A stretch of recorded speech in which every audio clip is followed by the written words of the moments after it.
السلام علیکم سامعین، 18 جمادی الاولیٰ اور 3 دسمبر ہے۔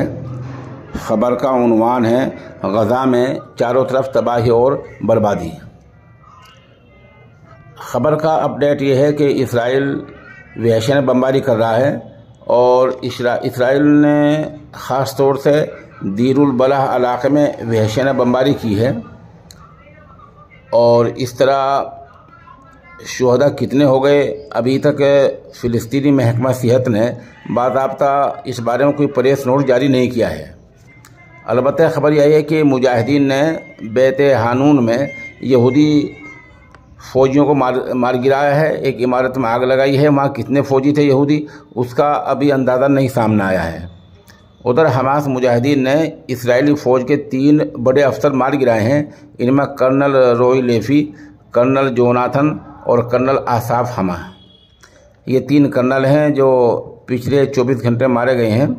اس دوران کینیڈا ٹورنٹو علاقے میں غزہ کی حمایت میں بڑا احتجاج ہوا ہے۔